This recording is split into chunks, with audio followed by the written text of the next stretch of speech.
deixa'm mirar.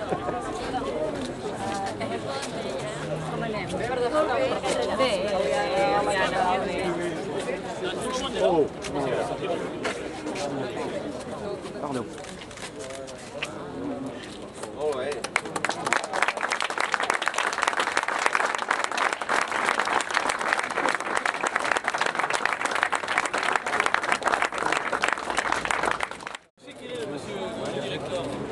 Molt bé, cap problema. Monsieur le directeur,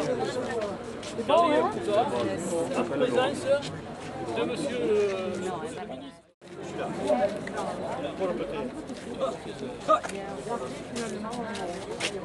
Jean-Louis.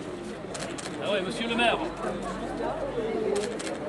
Je disais à monsieur le vice-président, nous sommes les deux seuls ou trois seuls maires stop de Dick Perez-Mers. Henri, je pourrais venir aussi. Peut-on aussi, monsieur. Mira que no tenen la corbata, El Mateu es deixa anar la corbata que porta la corbata. Sí. No tinc ni el cotxe. Gràcies a tot. Amics alcaldes i regidors, president d'associacions de Toluges, de Catalunya Nord i de Catalunya Sud i amics de senyorens de Cerdà, que representen aquí el Comitat Citoyen de Sant Laurent de Cerdà, sigueu els benvinguts a Toluges. Benvinguda. Amics catalans,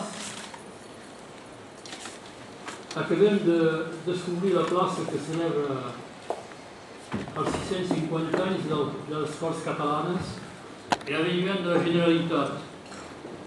Diré un moment d'immensa emoció, un moment fort de la història del poble català.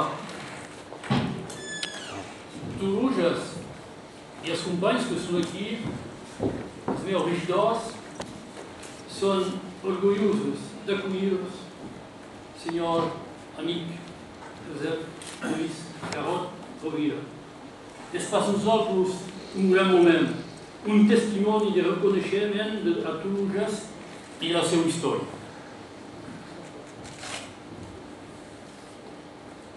Us acollem aquí, a la sala del Mil·lenari, anomenada així en homenatge a l'abat Oliva. Acabem de commemorar el seu mite de Déu i el respecte dels drets humans. Podria tenir un record per al meu predecessor, el Ben Averaner. Vull tenir un pensament per tots els republicans que combatien el franquisme, que venien aquí a Toluges per trobar les arrels en terra catalana. El símbol de la llibertat multisecular del poble català i de les seves tradicions. I són aquí aquest símbol, aquestes tradicions sempre vives. És veritat que avui el món travessa moments difícils. L'Iraq, l'Afganistan, l'Iran, l'Orient Mitjà. I en aquell moment és encara més gran la seva importància, la seva força simbòlica de pau i de fraternitat.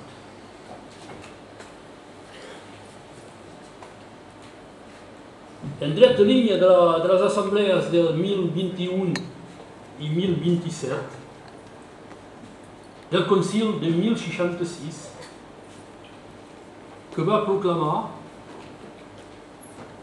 que en Joan Peitaví me dirà que és pas tot a fet veritat, l'història.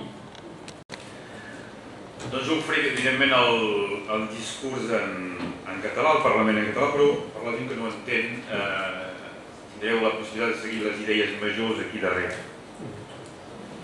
Aleshores, benvolgudes autoritats, apreciats tolugencs i tots vosaltres, la meva intenció avui, amb alguns pocs minuts, no és de refer-vos la història de Catalunya, tot i que segurament seria un gran bé per mi, potser en una altra ocasió. Voldria, però, emmarcar el meu Parlament en el contínuum històric que recorre aquells punts importants de la nostra història que juntament ens apleguen aquí. Toluges És el lloc de la treva de Déu, però Toluges s'ha volgut l'indret d'interès d'altres esdeveniments que enguany fan l'un 650 anys, la naixença, si més no tradicional, de la Generalitat de Catalunya, i l'altre, 350 anys, el Tractat dels Pirineus, que va mig partir el país. Provaré, doncs, una reflexió sobre aquell mil·lenni que ens reuneix ara i aquí. L'historiador francès Pierre Vilar diu a la introducció de la Histoire de Catalogne, dirigida en 1982 per Nadal i Wolf, la communauté catalane est sans doute la plus remarquable parmi les communautés européennes, en ce sens qu'elle est si ferme dans ses aspirations, dans la conscience qu'elle a d'elle-même, qu'elle n'a pas besoin de violence pour obtenir d'être espai territorial definit d'ençà de més d'un mil·lenari. A partir del bressol pirinenc fins a les conquestes dels Piemons i de les depressions, i més enllà encara fins a l'espai mediterrani, s'ha constituït una unitat de civilització que es recolza sobre unes relacions interiors constants. La comunitat catalana hi va néixer, amb unes especificitats afirmades molt d'hora, constitucions, institucions representatives, llengua, exèrcits, drets locals. Són nombrosos aquells que hi han vist amb raó una de les primeres nacions europees, amb el sentit contemporani de la paraula, potser fins i tot aquell de l'estat-nació.